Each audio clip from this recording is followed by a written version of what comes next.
한 여름밤 귀신이 나타난다는 소문이 무성한 어느 작은 마을에서의 이야기입니다. 그 마을은 산으로 둘러싸여 있어 밤이면 귀신의 울음소리가 들린다는 소문이 떠돌았습니다. 주민들은 대체로 그저 소문일 뿐이라며 대수롭지 않게 여겼지만 여름이 되면 이상한 사건들이 일어나곤 했습니다. 그의 여름도 예외는 아니었습니다. 무더운 날씨 속에서 농사를 짓던 마을 사람들이 하나 둘씩 이상한 경험을 하기 시작한 것입니다. 밤에 자다가 갑자기 깨보면 창문 밖에 하얀 그림자가 보였다거나 방 안에 분명히 아무도 없는데 누군가 자신의 이름을 부르는 소리를 들었다는 등의 이야기들이었습니다. 이러한 이야기들은 특히 마을 초입에 있는 오래된 저택 주변에서 많이 들려왔습니다. 그 저택은 몇십 년 전까지는 한 부유한 가족이 살던 곳이었으나 그 가족이 갑작스럽게 사라진 이후로 줄곧 비어 있었고 자연스럽게 귀신이 나온다는 소문이 돌기 시작했습니다. 용감한 몇몇 청년들은 그 저택의 비밀을 밝혀보겠다며 여름밤 탐험을 계획했습니다. 자정이 넘은 시간 그들은 플래시를 들고 저택으로 향했습니다. 저택에 들어서자마자 그들은 싸늘한 기운과 함께 등골이 오싹해짐을 느꼈습니다. 저택의 내부는 오랜 세월의 흔적을 고스란히 간직하고 있었습니다. 벽지들은 다 벗겨져 있고 여기저기 곰팡이가 피어 있었으며 마루는 삐걱거렸습니다. 그들이 2층으로 올라가는 계단의 발을 디디는 순간 갑자기 추운 바람이 몰아치며 불길한 기운이 감돌기 시작했습니다. 이윽고 계단 끝에 도착했을 때 어두운 복도 끝에 무엇인가 희미하게 보였습니다. 작은 손전등 불빛에 드러난 그것은 사람 형상의 실루엣이었습니다. 두려움이 엄습했지만 청년들은 용기를 내어 실루엣이 있는 곳으로 조심스럽게 다가갔습니다. 점차 가까워지자 실루엣의 정체가 드러났습니다. 그것은 오래된 초상화였고 그림 속 인물은 어딘가 모르게 음침한 미소를 머금고 있었습니다. 초상화의 사람은 바로 과거 이 저택에 살았던 가문의 가장으로 알려진 인물이었습니다. 그러던 중 갑자기 초상화 가까이서 낮은 목소리가 들려왔습니다. 나가라, 여기서 나가라. 깜짝 놀라 뒤를 돌아보았지만 아무도 없었습니다. 겁에 질린 그들은 소리를 질러대며 저택을 빠져나왔습니다.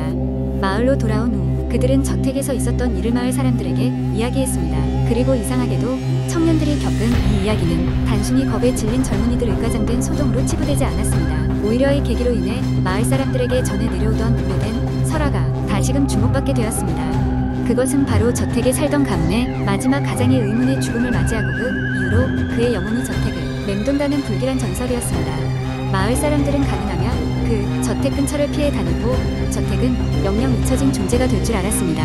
그러나 그로부터 몇 주 뒤 저택의 창문에서 희미한 불빛이 비친다는 보고가 이어졌고 밤마다 저택에서 들려오는 이상한 소리는 더욱 공포를 자아내게 했습니다. 마을은 어쩔 수 없이 전문가를 불러들여 저택을 조사하기로 결정했습니다. 오컬트 전문가들이 도착하여 철저한 조사를 시작했을 때 그들은 저택 곳곳에 흩어져 있는 이상한 부적들과 정체를 알 수 없는 기괴한 낙서들을 발견했습니다. 그리고 지하실에서 발견된 낡은 일기 한 권, 그것은 저택의 마지막 주인으로 추정되는 사람의 것이었습니다. 일기장에는 영원히 함께하기 위해 라는 반복된 문구와 함께 가족의 생각과 감정이 퇴색된 잉크로 적혀 있었습니다.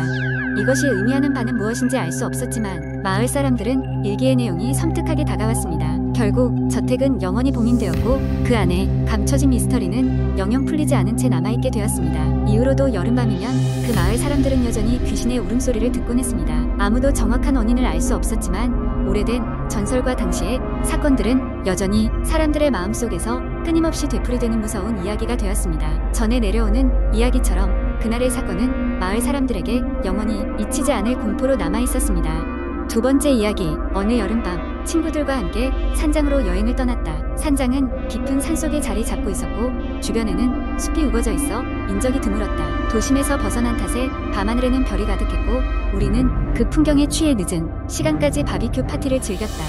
술잔이 오가고 이야기가 끊이지 않던 그때 누구선가 제안했다.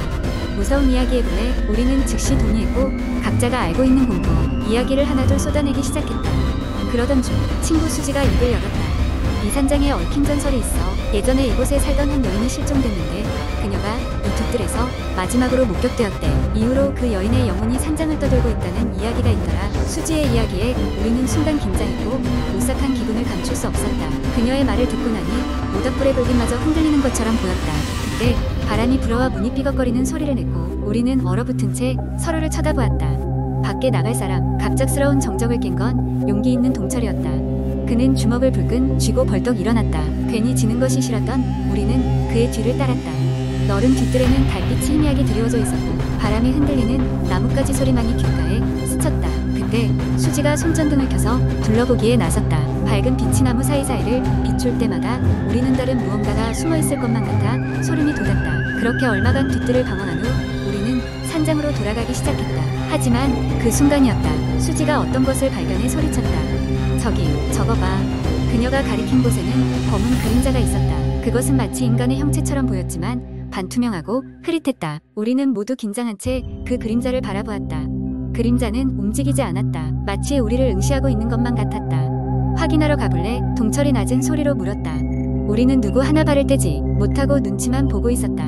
그런데 용감한 동철이 한 발짝 나아가자 그 그림자는 서서히 뒤로 물러나기 시작했다. 우리는 갑작스러운 상황에 놀라 발이 묶인 상태로 그가 그림자를 쫓는 모습을 지켜볼 수밖에 없었다. 그림자는 뒤뜰 깊은 숲속으로 사라졌고 결국 동철도 돌아왔다.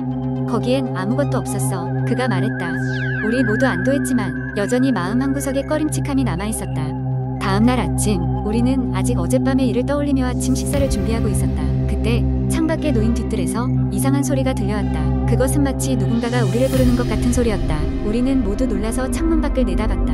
아무것도 보이지 않았다. 그러나 이상하게도 그 소리는 멈추지 않고 이어졌다. 그것은 마치 슬픔에 젖어있는 여성의 목소리 같았다. 그제야 우리는 어젯밤 수지가 이야기했던 그녀의 전설을 다시 떠올렸다. 결국 우리는 모든 것을 정리하고 서둘러 산장을 떠났다. 돌아오는 길 내내 우리는 말을 거의 하지 않았다. 서로 알고 있었다. 그날 밤 우리는 그 여인의 영혼을 본 것이 아닐까 하는 말할 수 없는 공포를 느끼고 있었다는 것을 서울로 돌아온 이후에도 생각나곤 한다. 그날 밤 어둠 속에서 봤던 그 그림자는 정말 그녀였을까? 언제나 설명할 수 없는 것들이 존재하듯 우리의 기억은 여전히 그 밤에 머물러 있었다. 하지만 우리는 다시는 그 산장을 찾지 않았다. 늘 마음 한구석에 그날의 공포가 남겨져 있었기 때문이다. 세 번째 이야기. 이야기는 어느 작은 마을에 오래된 학교에서 시작됩니다. 이 학교는 주변에서 귀신이 나온다고 소문이 자자해서 학생들 사이에서는 이야기거리가 끊이지 않았습니다. 학교의 뒷산에는 오래된 공동묘지가 있었고 밤이 되면 으스스한 분위기가 감돌았습니다. 주인공인 민수는 이 학교에 다니는 고등학생이었습니다. 호기심 많고 겁없는 민수는 친구들과 함께 학교에 얽힌 다양한 소문들을 파헤치고 싶어 했습니다. 그 중에서도 가장 유명한 소문은 붉은 원피스의 소녀에 관한 것이었습니다. 이 소녀는 학교 복도 끝에 있는 오래된 음악실에서 자주 목격된다고 했습니다. 소문에 따르면 소녀는 하얀 얼굴에 긴 머리를 늘어뜨리고 빨간 원피스를 입고 있었으며 피아노를 연주하다가 갑자기 사라진다고 했습니다. 어느 비 오는 밤 민수와 친구들은 소문이 사실인지 확인해보기로 결심했습니다. 학교에 몰래 들어가기로 한 그날은 마침 금요일 밤이었고 학교는 텅 비어 있었습니다. 친구들은 긴장했지만 한편으로는 모험에 대한 기대감에 부풀어 있었습니다. 학교에 도착한 그들은 먼저 입구에서 손전등을 켜고 조심스럽게 복도를 걸어갔습니다. 낡은 학교 건물은 정적이 흐르고 그들의 발소리 외에는 아무 소리도 들리지 않았습니다.